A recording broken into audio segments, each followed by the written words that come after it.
This video is rated B for you better back on out of here if you don't want spoilers for basically all of Final Fantasy XIV.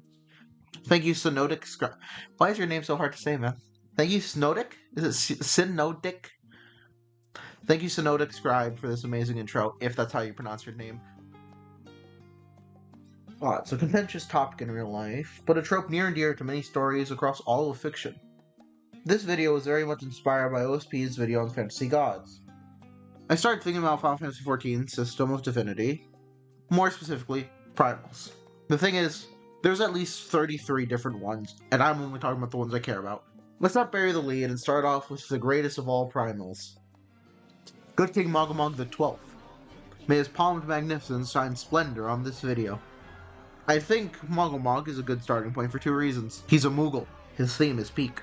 We actually get told his myth by the Moogles, and this handy-dandy art/article from the Grenadian news, The Raven. I'll read it just to get the point across. Little side note, it feels like trying to translate cursive. O good King Mogomog, to save his people, he lured them to the promised land. When unable to lower himself, in the heavens he remained. All Moogles await his glorious return. Now the version I'm showing on screen has a printing error. It looks more like a lowercase a or p right there, but if you look in the Encyclopedia Eorzea 2, it'll show a lowercase b. Some people view typos as immersion breaking. In this specific case, I'd full on disagree. It feels like a writer made a mistake and then a later print edition had to fix it. Now, back to the furry little shite. And what makes him so interesting. He's not a god. Like, he's a primal, but he was a king. That's his name, Good King Mogomog, not Good God Mogomog, even though the alliteration would be nice. Because I don't know how to structure a video like this, let's start with some categorization. First we have Ifrit, Garuda, Leviathan, Bismarck, and Ravana. I'm grouping these together because the versions we fight are Malevolent. Bismarck is questionable, his lore has him be a savior, but again, the version we summon is eating islands. I think that's enough to be evil. Is Bismarck an analogy for the rising tide and global warming surrounding the lands around me? Probably not. But Ifrit, Garuda, and Leviathan? Human. They are all the destructive embodiments of their element. It's very cut and dry. But I guess Leviathan stops it from being dry. I don't think there can be a humid fire. Ravana's element is war. You could argue that he's viewed as a savior, like Bismarck, but that's like saying Armstrong is the hero for wanting to, war. I know this may be hard to believe for my fellow Americans, but war bad. There may be a few that you think deserve to be in this tier, and you're probably right. On to the next category, where the myths speak of them as benevolent. We have Titan, Ramu, and Sri Lakshmi. It's surprising how little benevolent primals there are. Again, arguments can be made either way since we are fighting them, but I'm going to have the argument of why I believe they're benevolent here. The lore and story itself make it clear that the kobolds were partially in the right, as the pirates encroached on their lands. Inherently, how he speaks during the fight, it is clear he is just trying to protect his people by fighting, instead of fighting to destroy, like how Ifrit, Garuda, and Leviathan are. That, of course, does not excuse the mass murder. Ramu was testing our worth. That's why we fought him. Sri Lakshmi was attempting to shelter her people from harm. She even revived a person's body as a boon to her followers. Even if the soul didn't follow, her heart was in the right place. And because I can't help myself, bosom. It's a funny word. Now I want to take a detour from this video on primals to talk about the big old one. Yes. The big old one isn't a god, it's more like Mogomog, of a figure of history. Honestly, Moogles and Namazu are quite similar. They're both used as employees, despite being lazy, careless, and generally stupid. Just like me, except I'm unemployed. Damn it. The reason I am bringing this up is because I want to give a spotlight to the concerned editor's note from Encyclopedia Eorzea 2. If you own it, or are a member of Limsa unique seafaring trade, it's on page 250. I would really recommend it. Let's move on to some weirder non-deity ones, such as the aforementioned Mogomog, who is, like King Arthur, maybe. And again, debatable if King Arthur was real. Probably was. But the story definitely isn't. Alexander is a weird one. He's not a deity or even a figure of history. It is Penrix Punchdick's manifestation of a utopia. As you can see, with the beautiful insides, honestly. It's such a beautiful looking area. I wish we could explore it properly. Solution 9 isn't good enough city. I want a full city area that was a boss, not boss fight, that's full exploration zone. Anyway, Shinryu is similar. But instead of, a manifestation of utopia, it's a manifestation of rage and revenge against Garlemald. Let's move on to the 12. Simply that I won't be talking about them. Same for Auspice, Terrell Vidrals, and whatever the hell Athena is. I'll cover those later, maybe. We'll see. If you know the story of 14 and are fully caught up, you'll notice one massive missing primal. To put it simply, I feel they deserve their own video, and I'll leave them out. I want to make something on Dawntrail's second half, grief, longing, loss, nostalgia, and all of that, because I love this game and I want to talk more about it. For now, let's move on to later topics, such as Landmine Central Heaven on High, and the Magicite. If you're a deep dungeoner, you'll know about the Magicite, such a useful thing. You summon primals to help you. Now, it's time for the most interesting part of this video to me, Eden. For those who don't care for spoilers or just forgot the specifics, Eden primals are from the Warrior of Light's mind combined with Reen's imagination. Both of those factors mean there's going to be flaws and differences, which is what I want to talk about since it's my second favorite right here in terms of story. Arcadian will always be number one to me. One last little note.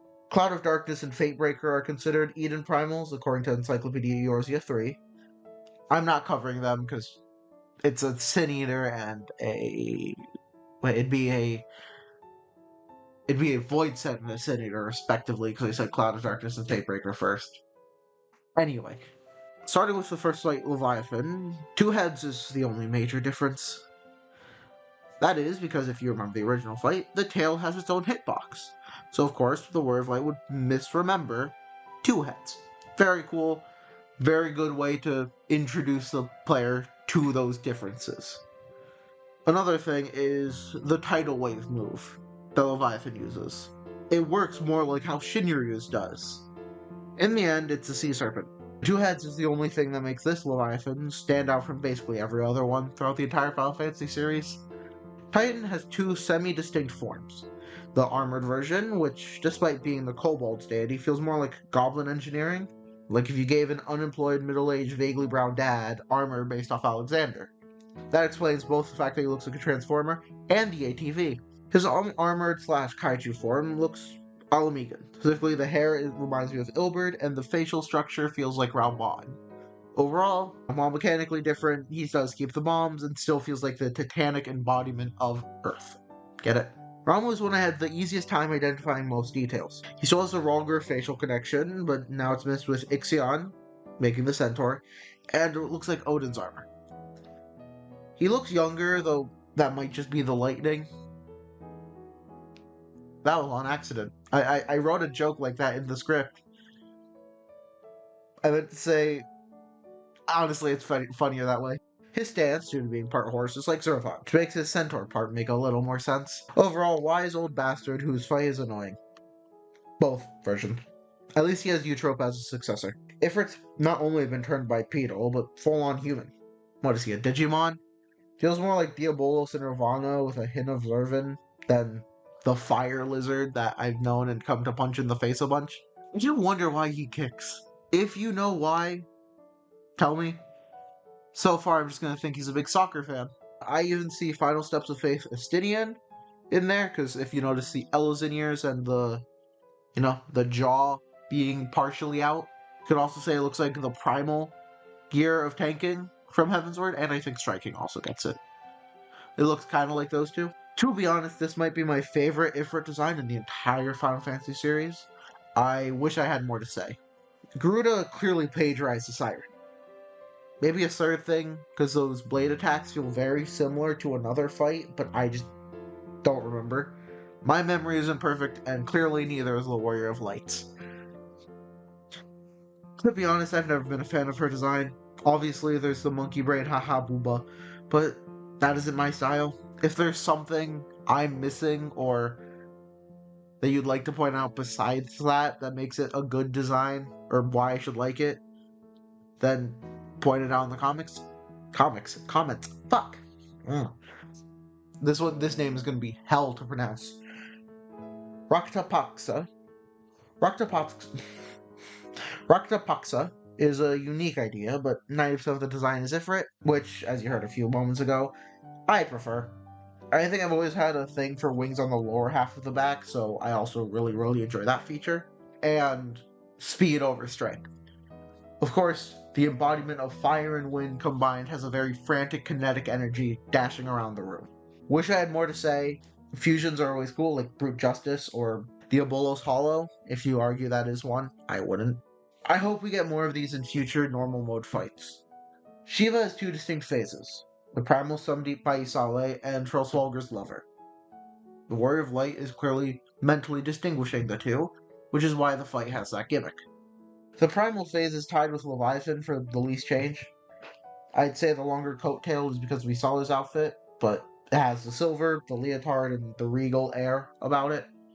The biggest difference, I'd say, is the hair. Instead of looking like it'll be the drill that pierces the heavensward, it's just straight and has Reen's little pink tail thing. I'm not a hairstylist, I have no idea what it's called. The second phase is more interesting to me. While the first one is just Shiva, but more clothed and looking like Reen, the memory took on a more Minfilia look. No wonder that phase is the one that has light rampant and flood of light. The last major detail I noticed is her stance. It's the Hydaelyn idol from the Lahi Woods. Even the phase change attack is the very action that idol took to sunder Zodiark in the cave paintings. And of course, the ad portion being defending the Mother Crystal. And that's all I wanted to say on Primals. This has been a unique experience, and one I would be very happy to repeat. So if you have any similar video ideas on another category of 14, like Arcadion, Omega, the other deities, or if you want to hear me rant about something entirely unrelated, like the historical accuracy of Fate characters, odd Digimon evolution lines, why BlazBlue has the best fighting game story, don't at me. Or whatever else you can think of. Also, this is a super late edition, but I just found a channel called Rozzy But Worse, who does a very similar ranting style, but for designs. Theirs seems not scripted, or very little scripts, versus this, which is more high scripted, but still frantic, as I always am. The main reason I'm bringing them up is because that's what gave me inspiration for this thumbnail. Didn't think I'd be avoiding plagiarism twice in this video. Wait, yeah, twice in this video. 3 times, actually, if you include the bit on Encyclopedia Eorzea. Oh Lord H. Bomber Guy, please do not strike me down.